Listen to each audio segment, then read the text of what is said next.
Start करते हैं, इस तरह आपने हाथ में पानी लेना है, स्नान करने पे 3 बार पानी डालेंगे, ऐसे 3 बार पानी डालेंगे। अस्सलाम वालेकुम, उम्मीद करता हूं कि आपने देख लिया होगा कि मैं आज आपको गुस्ल करने का प्रैक्टिकल तरीका सिखाने वाला हूं, मर्द और औरत दोनों के लिए। लेकिन इससे पहले तो हमें ये तो पता होना चाहिए ना कि गुस्ल किन किन चीज़ों से फ़र्ज़ हो जाता है, औरत पर किन किन चीज़ों से गुस्ल करना फ़र्ज़ होता है, मर्द पर किन किन चीज़ों से गुस्ल करना फ़र्ज़ होता है। तो उससे पहले हम ये पहले सीख लेते हैं कि किन किन चीज़ों की वजह से गुस्ल करना फ़र्ज़ हो जाता है। उसके बाद इंशाल्लाह हम प्रैक्टिकल गुस्ल करने का तरीका सीखेंगे। जो इस चैनल पर नए हैं, चैनल को सब्सक्राइब कर लें, बेल आइकन पर प्रेस कर लें ताकि हर नई आने वाली वीडियो आप तक आसानी से पहुँच सके। तो चलो सीखते हैं कि किस किस चीज़ की वजह से गुस्ल करना फ़र्ज़ हो जाता है। सबसे पहली चीज़ यह है हम बिस्तरी करना। हम बिस्तरी करने की वजह से मर्द और औरत दोनों पर गुस्ल करना फ़र्ज़ हो जाता है।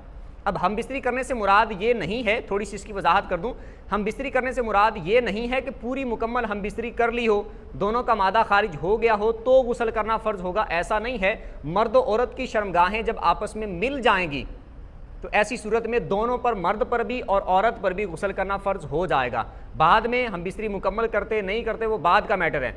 अगर मुकम्मल कर ली है तब तो फ़र्ज़ होगा ही होगा, लेकिन सिर्फ अगर इतना ही कर लिया कि दोनों की शर्मगाहें बाहम आपस में मर्द औरत की मिल गई, तब भी मर्द पर भी और औरत पर भी गुस्ल करना फ़र्ज़ हो जाएगा। इसी तरह मर्द अगर मर्द के साथ माज़अल्लाह सुम्मा माज़अल्लाह ऐसा मामला करता है तब भी दोनों पर गुस्ल करना फ़र्ज़ हो जाएगा।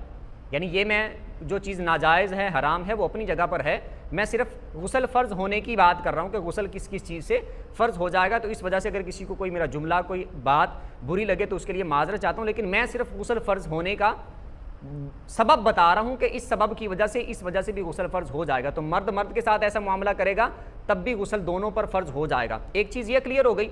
दूसरी चीज़ ये हो गई कि अगर औरत हैज़ से पाक होती है, यानी औरत को जो रूटीन के मुताबिक खून आता है, मेंसेस आते हैं, पीरियड्स आते हैं, डेट आती है, जो भी आप अपनी ज़ुबान में उसको लफ्ज़ इस्तेमाल करते हैं, जब औरत उससे पाक होगी, मतलब कि उसके दिन क्लियर हो जाएंगे, मुकम्मल हो जाएंगे, तो औरत पर गुस्ल करना फ़र्ज़ हो जाता है। अब ये हर औरत की अपनी अपनी आदत होती है, किसी को 3 दिन आए, 4 दिन आए, 5 दिन, 6 दिन, 7 दिन, 8 दिन, 9 दिन, 10 दिन। 3 दिन से कम नहीं आ सकता। कम अगर आएगा खून तो वो हैज़ नहीं होगा, किसी बीमारी या उज़र की वजह से होगा। और 10 दिन से ज़्यादा नहीं आ सकता। 10 दिन से ज़्यादा अगर आएगा तो वो किसी बीमारी और उज़र की वजह से होगा, वो हैज़ या पीरियड्स शुमार नहीं होंगे। 3 दिन और 10 दिन के दरमियान जो होगा वो हैज़ और पीरियड्स शुमार होंगे। अब जिस औरत की जितनी आदत है, 3, 4, 5, 7, 10 जितनी उसकी आदत है, उसके दिन जब मुकम्मल हो जाते हैं, खून उसका रुक जाएगा, अब उस पर गुस्ल करना फ़र्ज़ हो जाएगा। ये औरत के लिए गुस्ल फ़र्ज़ होने का एक सबब ये भी हो गया। दूसरा ये कि निफास के बाद, यानी जब औरत को बच्चा पैदा होता है तो बच्चा पैदा होने के बाद औरत पर गुस्ल करना ज़रूरी होता है। अब बच्चा पैदा होने के बाद खून आता है, खून जब आएगा तो वो जब रुक जाएगा, ख़त्म हो जाएगा, उस वक़्त औरत पर गुस्ल करना फ़र्ज़ हो जाएगा। अब हमारे यहाँ एक रिवाज है कि 40 दिन मुकम्मल किए जाते हैं। ये बात याद रखनी है आप सब ने कि 40 दिन मुकम्मल करके औरत पर नहाना ज़रूरी नहीं होता। असल चीज़ ये है कि खून जब बंद होगा, जब खून ख़त्म हो जाएगा तो औरत पर नहाना ज़रूरी हो जाएगा, उस पर गुस्ल फ़र्ज़ हो जाएगा। वो गुस्ल करके नमाज रोज़े का अहतमाम करेगी, यानी अगर रमज़ान है तो रोज़े का भी अहतमाम करेगी। अब इसमें यह बात है कि किसी को अगर 10 दिन आता है तो वो 10 दिन बाद पाक हो जाएगी, उस पर गुस्ल करना ज़रूरी हो जाएगा। अगर किसी को 20 दिन आता है तो 20 दिन बाद वो पाक हो जाएगी, गुस्ल करना ज़रूरी होगा, पाक हो जाए गुस्ल करके। 30 दिन बाद आता है, 35 दिन बाद, मतलब कि 35 दिन बाद ख़त्म हो जाता है, 30 दिन बाद ख़त्म हो जाता है। तो जब जिसका खून ख़त्म हो जाएगा, रुक जाएगा, आना बंद हो जाएगा, तो उस पर गुस्ल करना ज़रूरी हो जाएगा। इन दोनों पर, हैज़ पर, इनके चूँकि बहुत ज़्यादा मसाइल हैं तो डिटेल के साथ, तफसील के साथ अलहदा मैं इस पर इंशाल्लाह एक वीडियो बनाऊँगा। निफास के भी बहुत सारा मसाइल हैं, जो बच्चा पैदा होने के बाद खून आता है, तो इस पर भी इंशाल्लाह डिटेल के साथ मैं एक मुकम्मल वीडियो बनाऊँगा। ये 3 चीज़ें हो गई। हम बिस्तरी करने की वजह से गुस्ल फ़र्ज़ हो जाता है, पीरियड्स के बाद यानी हैज़ मुकम्मल हो जाए तो गुस्ल फ़र्ज़ हो जाता है, निफास के बाद, बच्चा पैदा होने के बाद जो खून आता है जब वो रुक जाए तो गुस्ल फ़र्ज़ हो जाता है। 3 चीज़ें हो गई। चौथी चीज़ यह है एहतलाम का हो जाना। एहतलाम ये होता है कि सोते हुए मनी का खारिज हो जाना, इसकी वजह से भी गुस्ल फ़र्ज़ हो जाता है। अब सोते हुए मनी का खारिज होना ये मर्द के साथ भी मामला हो सकता है, औरत के साथ भी हो सकता है, लेकिन हर औरत को ऐसा नहीं होता। बाज़ औरतें ऐसी होती हैं कि उनको सोते हुए एहतलाम वाला मामला नहीं पेश आता, तो उन पर फ़र्ज़ भी नहीं होगा। मैं उन औरतों की बात कर रहा हूँ जिनके साथ ये मामला पेश आए या आता हो। तो अगर सोते हुए मनी खारिज हो जाए तो गुस्ल करना फ़र्ज़ होगा। अब इसमें मुख्तसर वजाहत कर देता हूँ कि अगर ऐसा हो बिलफ़र्ज़ हमें याद ही नहीं है, कोई सोकर उठा और उसे याद ही नहीं है कि एहतलाम हुआ या नहीं हुआ, लेकिन कपड़ों पर उसकी नज़र पड़ी या जिस्म पर निशान लगे हुए थे या कपड़ों पर निशान लगे हुए थे, मनी के, मादे के, तो ऐसी सूरत में मर्द हो चाहे औरत हो उस पर गुस्ल करना फ़र्ज़ होगा, वो गुस्ल करेगा, अगरचे उसे याद नहीं है बिल्कुल भी एहतलाम का होना। दूसरी बात यह कि अगर याद हो कि मुझे एहतलाम हुआ, उसे ख्याल आ रहा हो कि यार मुझे रात को ऐसे मामला पेश आया था, मुझे थोड़ा थोड़ा ख्याल आ रहा है, लेकिन कपड़ों को देखता है या बदन को देखता है, कहीं पर भी कोई निशान वगैरह इस तरह के मौजूद नहीं है, तो उस पर गुस्ल करना फ़र्ज़ नहीं होगा। तो ये होगा चौथी चीज़ कौन सी हो गई? एहतलाम। एहतलाम की वजह से भी गुस्ल करना फ़र्ज़ हो जाता है। पाँचवीं चीज़ ये है कि अगर ऐसा मामला हो जाए कि मर्द अपने ऊपर खुद गुस्ल वाजिब कर ले, यानी शहवत के साथ मनी का अपनी जगह से खारिज होना, या तो वो अपनी शर्मगाह के साथ छेड़छाड़ करे, औरत हो या मर्द हो, जानबूझ के मनी खारिज करे, तब भी गुस्ल करना फ़र्ज़ हो जाएगा। या फिर उसने इस तरह की कोई चीज़ देखी, वीडियोज़ माज़ अल्लाह देखी, या इस तरह गैर महरम पे नज़र डाली, या सोचें ऐसी सोचना शुरू की जानबूझ के, और इस तरह के मामलात हो गए, या ख़ुद भी ऐसा ख्याल आ गया, यानी उसकी गलती नहीं भी थी, ऐसा ख्याल आ गया, ऐसे मामलात बन गए और उस शहवत के साथ शर्मगाह से मनी खारिज हो गई, तो तब भी गुस्ल करना फ़र्ज़ हो जाएगा। तो इसमें मुश्तज़नी वाला मामला भी आ जाएगा। औरत अगर जानबूझ के अपने ऊपर गुस्ल फ़र्ज़ करती है तो वो वाला मामला भी इसमें आ जाएगा कि अगर ये सूरतें भी पाई गई तो भी गुस्ल करना फ़र्ज़ हो जाएगा। ये मोटी मोटी मैंने आपको चीज़ें बताई हैं और थोड़ी थोड़ी इनकी वजाहत भी मैंने कर दी है। उम्मीद है आपको अच्छे तरीके से समझ आ गई होगी। अब सीखते हैं कि गुस्ल करने का तरीका क्या है प्रैक्टिकल, मर्द के लिए और औरत के लिए। उससे पहले जो इस चैनल पर नए हैं, चैनल को सब्सक्राइब कर लें, वीडियो को लाइक कर दें और बेल आइकन पर प्रेस कर लें ताकि हर नई आने वाली वीडियो आप तक आसानी से पहुँच सके। तो चलें हम प्रैक्टिकल गुस्ल करने का तरीका सीखते हैं।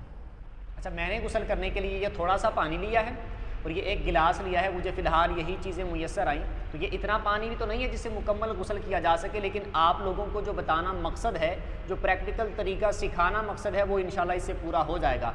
आप लोग घर में गुस्ल करेंगे तो या नल से करेंगे, शावर से करेंगे, या जिस तरह भी आपको मुमकिन हो उस तरह गुस्ल करेंगे। सारा ही मैं आपको इंशाल्लाह यहाँ पर समझा दूँगा। गुस्ल करने में आपने इस बात का ख्याल रखना है कि अगर आप बाल्टी या टब में या किसी बर्तन में पानी लेकर गुस्ल करते हैं तो सबसे पहले तो आपने इस बात का ख्याल करना है कि आपका बग़ैर धुला हुआ हाथ या जिस्म का कोई हिस्सा उस पानी के अंदर नहीं लगना चाहिए। क्योंकि अगर बग़ैर धुला हुआ, मिसाल के तौर पर जैसे आप पर गुस्ल फ़र्ज़ है और आपका वो हिस्सा जिस्म का अगर पानी के अंदर टच हो जाता है तो पानी मुस्तअमल हो जाएगा, यानी इस्तेमाल शुदा पानी हो जाएगा। फिर उस पानी के साथ गुस्ल करना यानी पाकी हासिल करना ये जायज़ नहीं होगा। पानी पाक रहता है लेकिन फिर उससे गुस्ल करना या वज़ू करना, पाकी हासिल करना, ये दुरुस्त नहीं होता। तो इस बात का आपने ख़ास तौर पर ख्याल रखना है। तो हम प्रैक्टिकल तरीका शुरू करते हैं कि किस तरह मुकम्मल गुस्ल करना है। इसमें पहली सबसे बात यह है कि आपने अपने हाथों को सबसे पहले धो लेना है। आप चाहे शावर पे कर रहे हों, नल के नीचे कर रहे हों, किसी जगह पर भी गुस्ल कर रहे हों, सबसे पहले आपने अपने हाथों को धो लेना। जो मैंने गिलास लिया है इसके लिए बस आप तरीके पे गौर कीजिएगा। थोड़ा वो शोर भी आ रहा होगा या बाकी मामला जो भी हैं उसको इग्नोर करके जो मैं आपको बता रहा हूँ, करके दिखा रहा हूँ, समझाऊंगा, आपने उस पर गौर करना है। पहले आपने पानी लेना है या फिर आप नल को खोलते हैं या फिर आप जो भी शावर वगैरह पे जहाँ पे आपने गुस्ल करना है तो सबसे पहले आपने अपने हाथों को धो लेना है। हाथ अच्छे तरीके से आपने धो लेने हैं, दोनों हाथों को यूँ करके आपने अच्छे तरीके से धो लेना है। हाथ आपने धो लिए मुकम्मल। उसके बाद आपने ये करना है, हाथ मुकम्मल धोने के बाद फिर आपने ये करना है कि अपनी शर्मगाह को आपने धोना है। नजासत लगी हो तब भी, मर्द औरत दोनों के लिए, नजासत कोई लगी हो तब भी, ना लगी हो तब भी शर्मगाह को धोना है। वो धो लिया, उसके बाद आपने बदर पे देख लेना है किसी जगह पर अगर नजासत, गंदगी, इस तरह की कोई चीज़ लगी है तो उसको धो लेना है। अगर नहीं लगी तो बस फिर ठीक है। ये आपने काम पहले कर लेना है। उसके बाद आपने ऐसा करना है कि जैसे नमाज के लिए मुकम्मल वज़ू किया जाता है उस तरह आपने मुकम्मल वज़ू करना है। यानी जैसे हम नमाज अदा करने से पहले वज़ू करते हैं उस तरह आपने मुकम्मल वज़ू करना है। उसमें हम क्या करते हैं, पहले आपने इस तरह करके पानी लेना है, या आप शावर के साथ या नल के साथ आप कर रहे हैं तो यूँ करके आपने पहले कुली करनी। इसमें आपने इस बात का ख्याल रखना है कि गुस्ल में कुली करना फ़र्ज़ होता है। गरगरा करना ये अलहदा से सुन्नत है, वो भी उस वक़्त के जब आपका रोज़ा नहीं है। रोज़े की हालत में गरगरा भी नहीं करना। जिसने कुली कर ली तब भी फ़र्ज़ अदा हो जाएगा, गुस्ल उसका हो जाएगा, गरगरा करे चाहे ना करे। तो आपने पहले 3 मरतबा हाथ में पानी लेना है दाएं हाथ में और 3 बार कुली करनी है। बेहतर है साथ ही आप गरगरा भी कर लें। तो पहले स्टार्ट करते हैं, इस तरह आपने हाथ में पानी लेना है,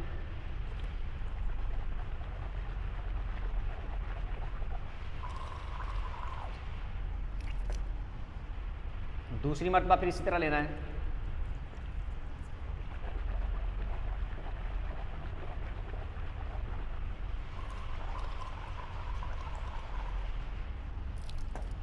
फिर तीसरी मरतबा इसी तरह लेना है दाएं हाथ में।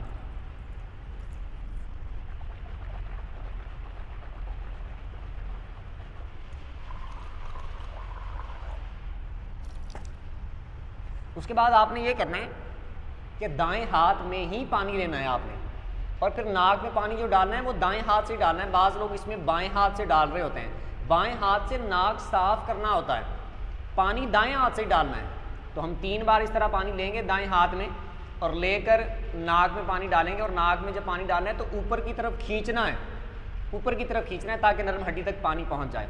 तो दाएं हाथ में इस तरह 3 बार पानी लेंगे, इस तरह करके बाएं हाथ से हमने नाक को साफ करना है। पानी तीनों बार दाएं हाथ से।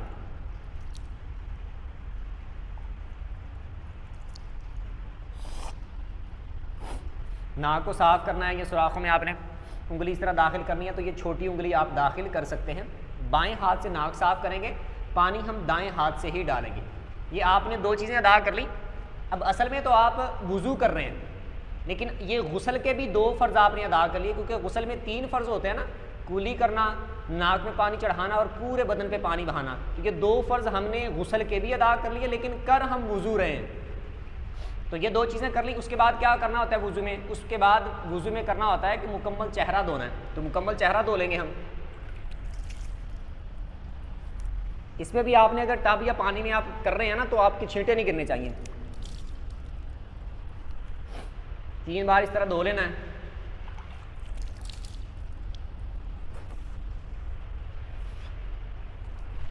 अगर मर्द हजरात हैं, दाढ़ी वगैरह है, तो दाढ़ी भी इस तरह मुकम्मल आपने अच्छे तरीके से दाढ़ी का भी फिलहाल वगैरह कर लेनी, बल्कि धो ही लेनी है दाढ़ी अच्छे तरीके से ना। ये कर लिया। उसके बाद क्या करना होता है? बाजू धोने हैं। जैसे मुकम्मल वुज़ू करते हैं तो दायां बाजू फिर बायां बाजू इस तरह मुकम्मल धोना है। तो आप शावर के साथ या उसके साथ करेंगे तो उसमें आपको ज़्यादा आसानी रहेगी, मुझे थोड़ा बताने में मुश्किल पेश आ रही है। इस तरह आपने मुकम्मल बाजू धो लेने हैं।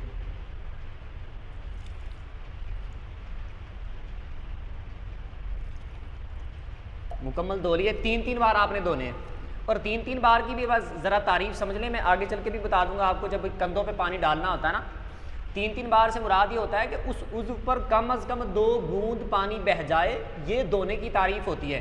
तो जब आप एक मरतबा नल के नीचे यूं करके अपने बाजू को करेंगे तो वो 3 बार से कई गुना ज़्यादा बार वो बाजू पे पानी बह जाता है, वो धुल जाता है। तो यूं करके फिर यूं, फिर यूं, फिर यूं, फिर यूं, ऐसे नहीं करना। एक बार ही जब आपने बाजू नीचे किया है यूं करके, तो वो नल से पानी गिर रहा होगा तो कितना ज़्यादा पानी बह जाएगा, वो 3 बार से भी कहीं ज़्यादा मरतबा बाजू धुल जाएगा। तो दूसरी मरतबा फिर यूं करके ऐसे जब नीचे इसको करेंगे तो ये भी 3 बार से कई बार ज़्यादा धुल जाएगा एक बार ही नीचे करने से। उसके बाद सर का मसा करना है। जैसे हम हाथ धुले हुए हैं, अब मैं बाल्टी में पानी डाल रहा हूँ, तो यूँ करके पूरा भी ऐसे करके मसा कर लेंगे तब भी ठीक है। बाकी जैसे सुन्नत तरीका है इस तरह करके, तो उस तरह भी आप मसा कर सकते हैं ऐसे करके।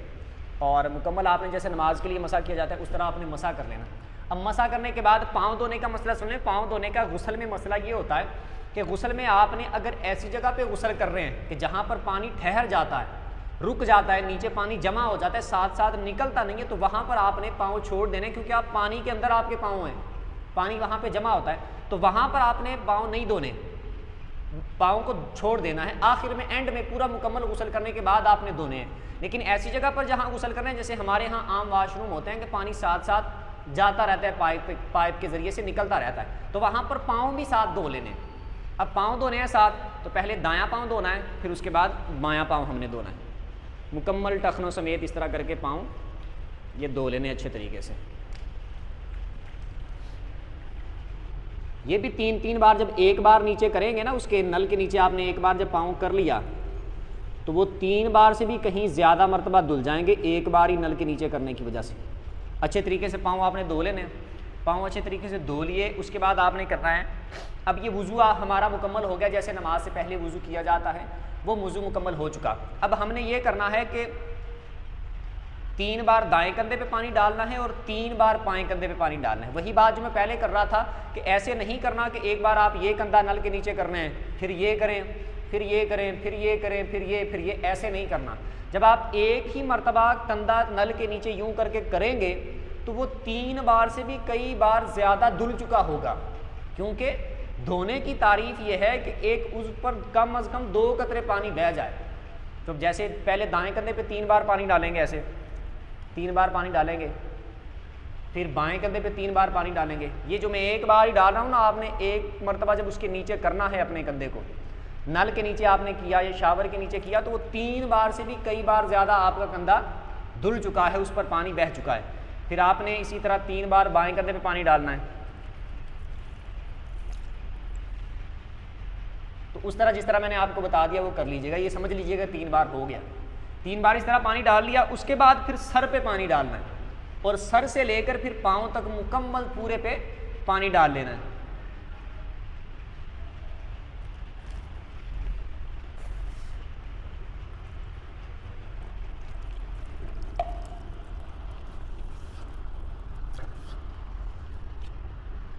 मुकम्मल आपने इस तरह सर से लेकर पाँव तक नीचे तक सारा पानी डाल लेना है और उसके बाद जब पूरा बदन आपने भिगो लिया, ये तीसरा गुस्ल का फ़र्ज़ है कि मुकम्मल बदन पे पानी बहाना, एक बाल बराबर भी जगह खुश्क ना रहे। जब आपने इस तरह कर लिया तो आपका गुस्ल मुकम्मल हो जाएगा। उसके बाद आप साबुन इस्तेमाल करना चाहें, शैम्पू इस्तेमाल करना चाहें, सफाई के लिए कोई और चीज़ इस्तेमाल करना चाहें तो आपने इस्तेमाल कर लेनी है। उसके बाद फिर पूरे बदन पे पानी बहा लेना है, तो आपका गुस्ल मुकम्मल हो जाएगा। यह था गुस्ल करने का मुकम्मल तरीका। उम्मीद है कि आपको बहुत कुछ सीखने के लिए मिला होगा। जो इस चैनल पर नए थे, चैनल को सब्सक्राइब कर लें, बेल आइकन पर प्रेस कर लें ताकि हर नई आने वाली वीडियो आप तक आसानी से पहुंच सके। और इस वीडियो को जिसने लाइक नहीं किया वो लाइक कर दें। अगली वीडियो तक के लिए इजाज़त दीजिए। अल्लाह हाफ़िज़।